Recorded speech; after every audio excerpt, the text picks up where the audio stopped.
북핵 문제와 최대의 미래 위협인 중국 문제, 이 두 가지를 직시하라고 하셨기 때문에 이 두 가지에 대해서 저의 소견을 밝히고자 합니다.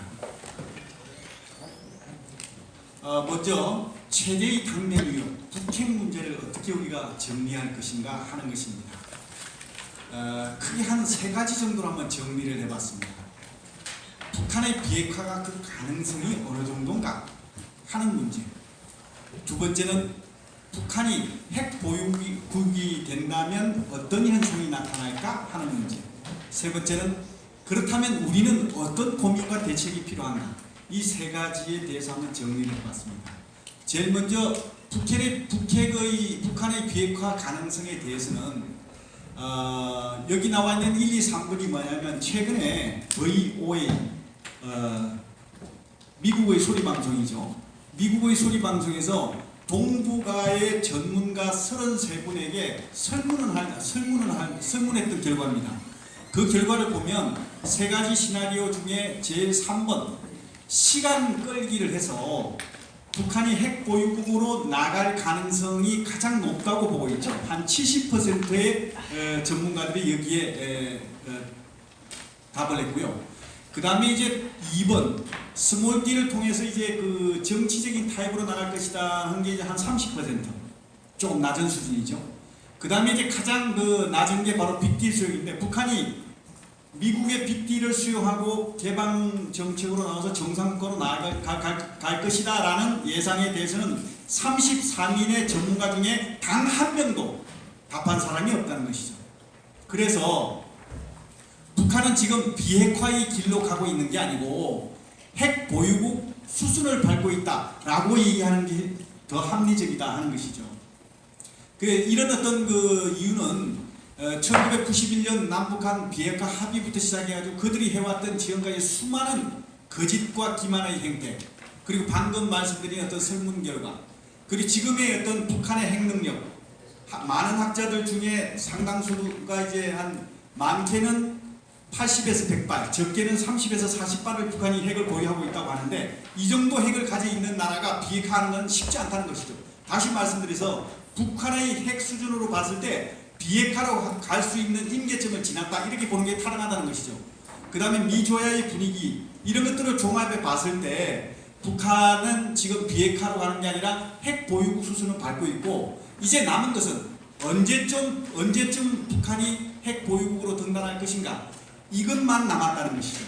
자, 그러면 이러한 북한이 핵 보유국이 된다면 어떤 현상이 나타날까 하는 문제입니다. 아마 동북아의 핵 도미노 현상이 우선 연상이 되죠. 핵 도미노 현상이 발생될 것이고 여기서 아마 제일 먼저 일본이 핵무장에 나설 거라고 생각합니다.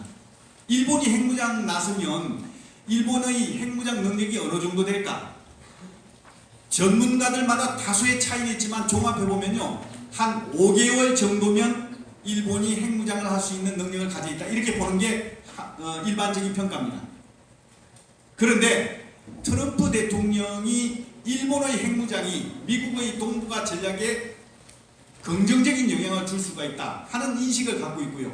일본이 애시당초 북한의 비핵화 실패에 대비해서 치밀하게 준비를 해왔다는 전문가의 평가가 맞다면 5개월이 아니라 3개월 이내로 단축시킬 수 있다는 것이 또 일부 전문가들의 얘기입니다.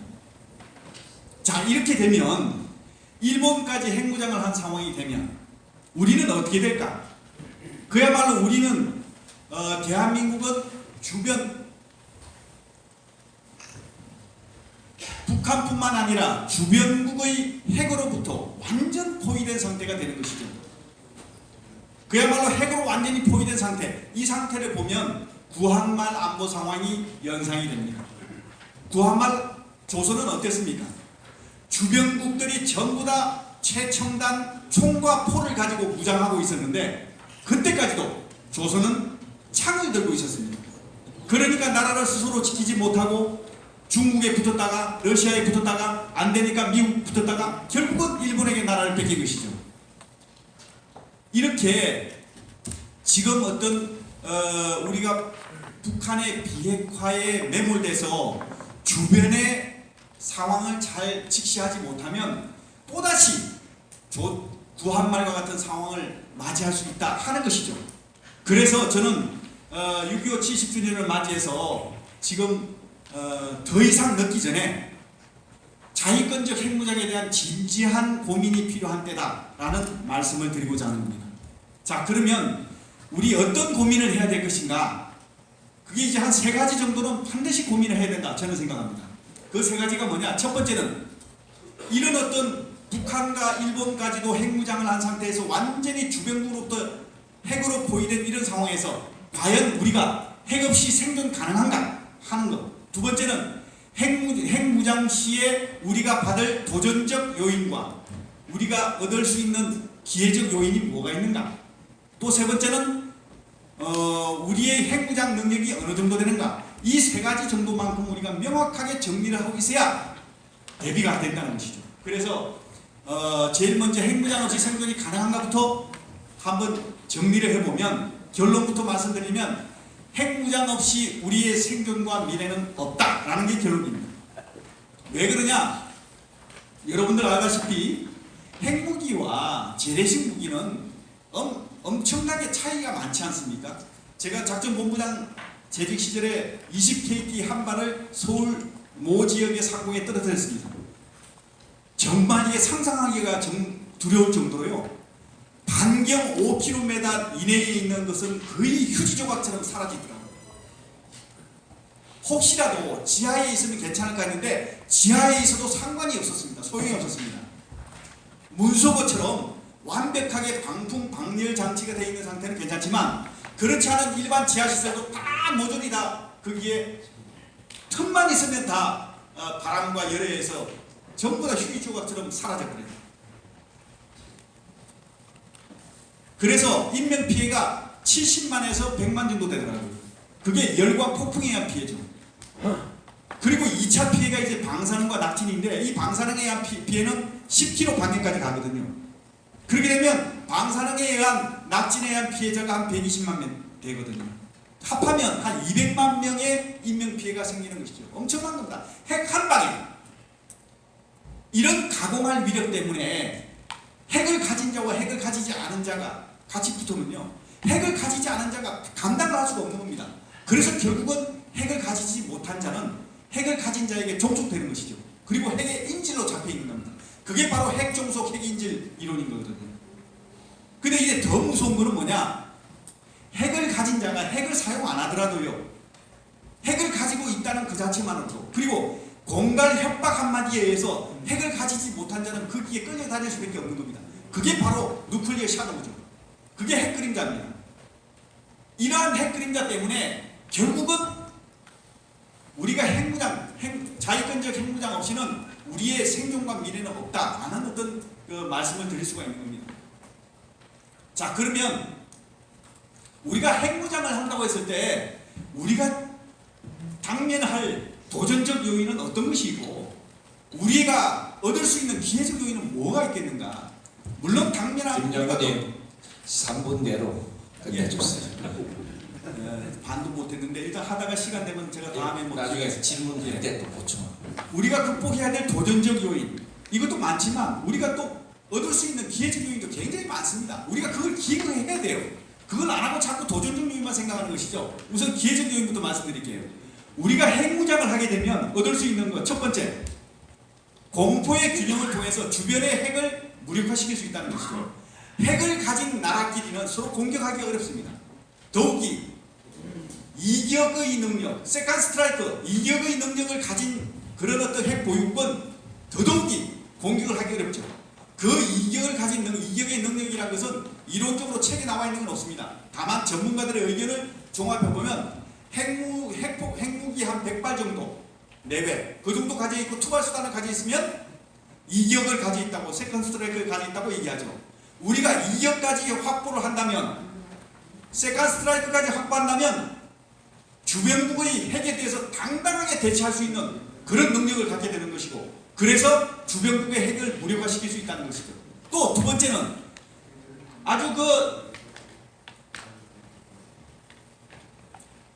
아주 고질적인 외세 의존에서 탈피할 수 있다는 겁니다. 우리 대한민국이 어떤 나라입니까? G11 세계 11번째 경제대국이고요. 5030 7번째 나라 아닙니까? 그야말로 세계에서 7번째로 부강한 나라입니다.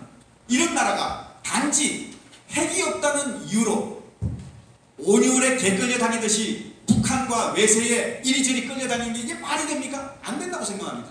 그래서 저는 이런 것들을 예방하는 차원의 기회적인 차원에서 핵무장을 해야 된다.